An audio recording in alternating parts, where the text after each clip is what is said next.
Bonjour à tous. Bon, on va essayer de venir en aide à une femme aujourd'hui. Une femme qui est éleveuse de chèvres. Je vais vous expliquer tout ça. Et j'aimerais qu'on se serve des réseaux sociaux à bon escient. Par rapport à tout ce qu'on peut voir autour des réseaux sociaux, je pense sincèrement qu'il faut aussi se servir de notre visibilité, des gens qu'on peut toucher pour pouvoir aider des gens qui sont en difficulté. Je vais vous expliquer son histoire. Elle est très compliquée, mais c'est une battante. Et elle va pas lâcher et elle va aller jusqu'au bout. Je vais laisser le temps au début du live pour mes modérateurs.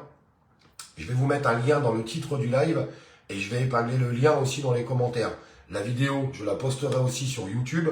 Vous retrouvez le lien dans le titre du live et sur TikTok. Quand j'aurai publié cette vidéo, vous pourrez retrouver le lien, mais que sur Facebook et sur YouTube. Je ne peux pas mettre le lien directement sur la vidéo TikTok, mais vous retrouvez facilement mes pages Facebook, Olive Olive 2, Olive Olive la page et Olive Olive 3. Je vais attendre quelques secondes que tout le monde arrive. Pour pouvoir aider cette femme, je vous demande de partager ce live un maximum, pour qu'il soit diffusé un maximum. Car il y a des gens, à travers vos partages, ça va permettre de la faire connaître, de connaître son histoire, de connaître ce qu'elle fait au quotidien. Et puis le lien, il y a des gens, si jamais ils veulent commander directement ces produits, eh bien vous pourrez commander directement chez elle et ça lui donnera vraiment un gros coup de main. Je pense que la solidarité, elle passe aussi par là et je pense que c'est important de le dire. Je vous laisse partager un maximum. Je sais qu'il y a beaucoup de blocages sur toutes les plateformes, ça dépend ce qu'on fait au quotidien. Alors, il y a les liens qui sont en train d'arriver, voilà, ils arrivent en bas à droite.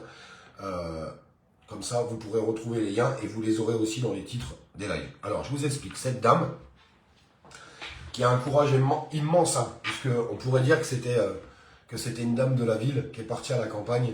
Elle est éleveuse de chèvres, elle fait du fromage. Vraiment, tout est fait directement à la ferme.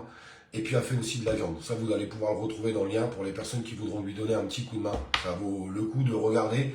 Je sais que tout le monde ne pourra pas commander, c'est pas ce que je suis en train de dire.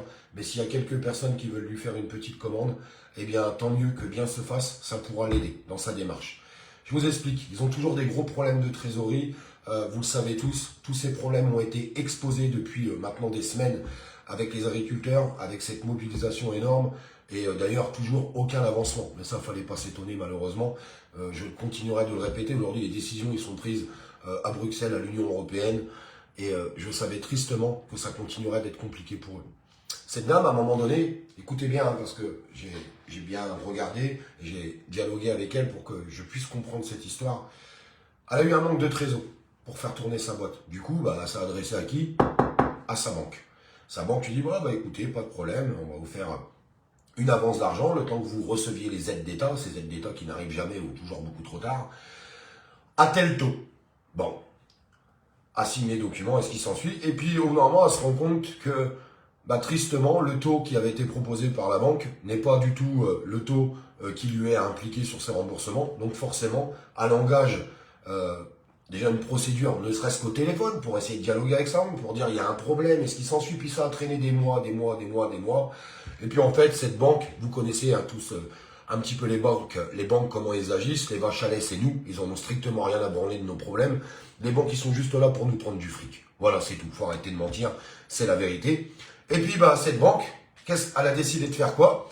Eh bien, de dire, on veut plus fonctionner avec vous, donc on va fermer vos comptes. Parce que moi, je l'ai appris avec le temps, mais ça marche comme ça. Une banque, si elle a envie d'arrêter de travailler avec toi, ils ont le droit. Dans le contrat que tu signes avec une banque, ça marche comme ça. Aujourd'hui, ça fonctionne comme ça. C'est triste, mais c'est la réalité. On pourrait même aller, donc, des problèmes avec sa banque. On pourra aller plus loin avec certains élus qui sont autour d'elle, qui l'ont absolument pas aidé, même au contraire, qui l'ont enfoncé. En fait, on comprend aujourd'hui que dans notre société d'aujourd'hui, eh bien, il y a plein de petits éleveurs, des petits agriculteurs, des gens qui essayent de se démerder pour qu'on ait des vrais produits, des produits qui sont faits directement à la ferme. Eh bien, apparemment, ça n'intéresse pas. On préfère les grandes industries aujourd'hui dans ce pays. Je trouve ça un petit peu triste. Alors, il y a des gens qui mettent des smileys, qui rigolent. Je vais demander au modérateur de les bloquer parce que si ça fait rire des gens que nos agriculteurs soient dans la merde, moi, ça me fait pas rire du tout. Donc, ceux qui ont un cerveau de poisson rouge, je vous demande de quitter cette page. Je vous demande de vous barrer parce que moi et toute ma communauté, on en a ras-le-bol de vous. Vous nous cassez la tête. Vous nous cassez la tête et vous servez à rien. Alors, les petits trolls qui essayent d'exister à travers les réseaux sociaux, parce que tellement que vous êtes pourris de l'intérieur, personne ne s'intéresse à vous dans la vie au quotidien, vous venez nous casser les couilles sur les réseaux. Voilà, la vérité, en fait, elle est là. Donc, allez vous acheter des amis, Personne ne voudra de vous tellement que vous êtes pourri de l'intérieur. Vous avez dû prendre un coup de pelle à neige dans la gueule à la naissance. C'est pas possible autrement pour être aussi con. Parce que moi, je vois pas ce qu'il y a de drôle à voir nos agriculteurs tomber, nos petits producteurs tomber. Moi, franchement, ça me fait pas rire. Et si tous les gens utilisaient un petit peu plus les réseaux sociaux pour venir en aide aux autres, eh bien, peut-être que le monde irait mieux. Et je remercie tous les gens de la communauté qui sont sur la page, qui vont partager ce live. Coucou, blablabla. Ah bah, regarde. Hop, blablabla. Hop. Moi, je cherche plus à comprendre, les amis. Bloqué. J'ai pas besoin de ces gens-là. Ça m'intéresse pas, ces gens-là. Je vous jure, hein, sincèrement, les amis, ça ne m'intéresse pas. On vit dans une société où il y a des gens qui vivent du malheur des autres. Ça marche comme ça. Dans une société d'instrumentalisation. Regardez, ils mettent des smileys qui rigolent. Regardez à quel point ils sont... Ils ont un grave problème. Ça, c'est des gens qui se permettent d'appeler des associations pour pourrir tout au quotidien. Et il y a des gens qui suivent ce genre de pages. Vous les retrouvez sur Facebook, vous les connaissez, ces pages. J'en ai déjà longuement parlé. Bref, on va pas s'étendre sur ce sujet. De toute façon, à vie, ils seront comme ça. Vous pouvez dire ce que vous voulez, ils changeront jamais. Ils ont juste un grave problème psychologique. C'est pas de leur faute. Écoutez, ils sont comme ça. Malheureusement, ils ont un problème. Il faudra qu'ils aillent consulter un médecin. Peut-être que ça irait mieux. Et peut-être que le monde irait mieux. Donc je répète, je vous ai mis le lien de cette personne qui est éleveuse de chèvres. Vous allez le retrouver dans le titre du live ou dans les commentaires épinglés. Sur YouTube, vous l'aurez aussi dans le titre du live. Malheureusement, sur TikTok, il faudra aller sur la page Facebook. Ne serait-ce que partager ce live, ça pourra faire connaître eh bien, sa ferme, sa production. Donc peut-être qu'il y a des gens qui sont pas très loin d'elle, qui pourront aller directement acheter chez elle. Des gens qui veulent passer commande, vous pouvez directement. Il y a des commandes qui peuvent être livrées à domicile. Ceux qui voudraient déjà acheter du fromage, il vaut mieux acheter du fromage, je pense, chez nos producteurs. Alors oui, je sais, on va me dire, Olive, les prix, c'est pas pareil. Eh bien, je suis d'accord avec vous. Ça, c'est malheureusement à cause des normes qui sont pas les mêmes chez nous qu'à l'étranger. D'ailleurs, nos agriculteurs se battent aussi pour ça, parce qu'ils ont d'énormes normes à respecter et ça augmente leur coût de production. Il faut pas croire que c'est de leur faute. Aujourd'hui, ça s'appelle de la concurrence déloyale et beaucoup d'agriculteurs en fait subissent ça au quotidien. Là, je vous parle d'une éleveuse de chèvres qui fait du fromage et qui fait de la viande, mais c'est valable pour tous nos petits agriculteurs. Pourquoi je dis petits agriculteurs? Moi, je ne vais pas vous mentir. Aujourd'hui, ceux qui ont 100 ou 200 hectares de céréales, c'est pas les plus à plaindre. Je dis pas qu'il n'y a pas de problème dans ces domaines-là, c'est pas du tout ce que je suis en train de dire, mais ce n'est pas les plus à plaindre.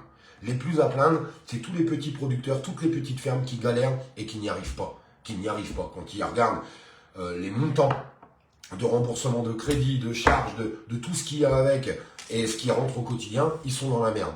Et je pense qu'il faut essayer un maximum d'aider ces gens-là. Je sais que tout le monde, je le répète, tout le monde ne pourra pas commander chez ces petits producteurs parce que oui, à l'achat, c'est un petit peu plus élevé en coût. Et encore, c'est pas toujours sûr ça. Quand on voit le prix de l'alimentation aujourd'hui dans nos supermarchés, ça reste à voir pour beaucoup de produits. Je vous le dis très honnêtement, ça reste à voir pour beaucoup de produits. Bref, j'espère que vous pourrez aider cette dame, comme tous les autres. S'il y a des gens qui sont en difficulté et qui tombent sur ce live, n'hésitez pas à mettre dans les commentaires.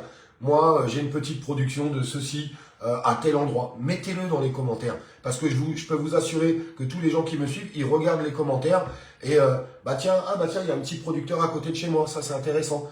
Essayez de passer de l'information un maximum. C'est une goutte d'eau dans l'océan, je suis d'accord avec moi. Ce live, c'est une goutte d'eau dans l'océan.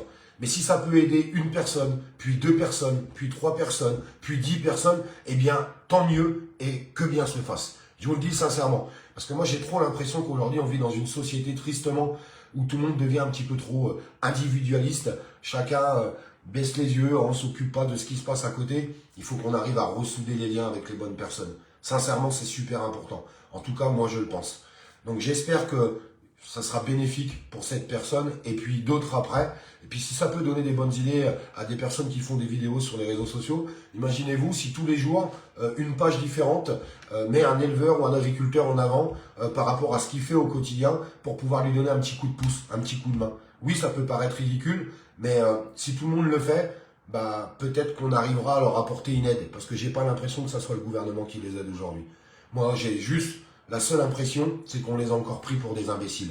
Ils se sont déplacés, ils ont quitté leur ferme, c'était leur famille qui était obligée de s'occuper des animaux et de la ferme. En attendant, ça leur a coûté du fric, parce qu'ils ont fait des kilomètres et des kilomètres en tracteur. Le fuel qui va dedans, il faut bien le payer. Pendant ce temps-là, que tu es sur le terrain, t'es pas dans ta ferme en train de produire ou en train de vendre tes produits. Et aujourd'hui, ils ont été encore pris vraiment pour des imbéciles. Vous avez qu'à écouter un petit peu les retours de tous les agriculteurs. Il n'y a rien pour eux, aucune aide qui a été mise en place. Alors, aider ces